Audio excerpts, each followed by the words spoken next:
March 29th, 1999, the Dow Jones, it was a Monday, the Dow Jones closed at 10,000 points for the first time. Over a decade ago.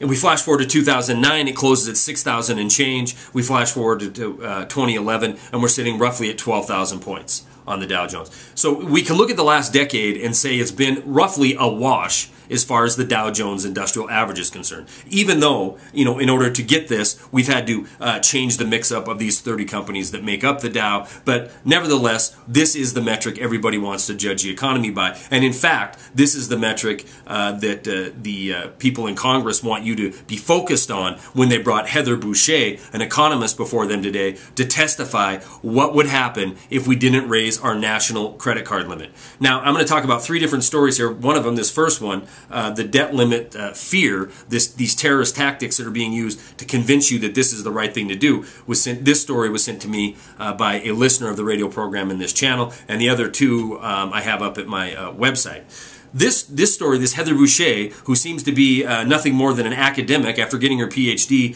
she's worked for a half a dozen think tanks, but she's going to be drug out before Congress so she can testify that if we don't raise this credit card limit, your 401k is going to be wiped out. All these gains you received in 2009 and 2010 are going to be gone. Once again, fear tactics being used in order to get a malleable public to understand throwing us another couple $1 trillion in debt. We don't know where we'd be right now if we'd have let the too big to fail in 2008. I can tell you this much. I know we would be trillions of dollars less in debt than we are right now. We don't know where we would be if we said, you know what, we're not going to spend more money than we take in. And we're not going to just look at social programs. We're not going to just look at entitlements. We're going to look at everything, which brings me to the other two stories. The first piece is a pure, utter propaganda piece. These other stories are actual reality, but it's going to be buried behind the freak show of the day, which is the battle over the debt ceiling. The first one is the Pentagon requesting $5 billion be transferred from unallocated funds, part of which is going to be used to pay for the non-war war that we have going on in Libya. We've spent over $300 million in munitions in this thing that we don't even call a war. But in reality, we have our own congressmen and senators telling us that we got to get Muammar Gaddafi and kick him out of that country. He cannot be the leader of that nation anymore. But we're not going to call it a war, even though we've spent hundreds of millions of dollars in Tomahawk cruise missiles and special munitions, and we're flying Predator drones in there, and we're providing the backbone for NATO to do this so-called no-fly zone. And that brings me to story number 3, another pure outright, as far as I'm concerned, lie.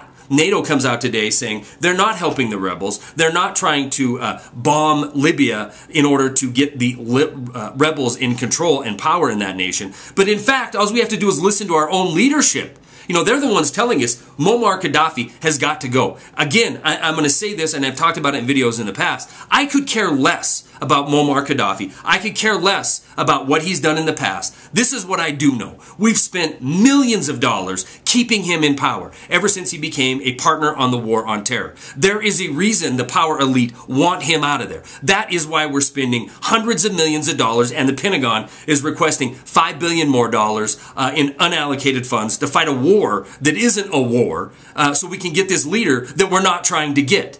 We have propaganda, we have lies, and it is our job, if we want to try to wake others up, to dig through these stories and find the truth. Stories are attached. That's all I got.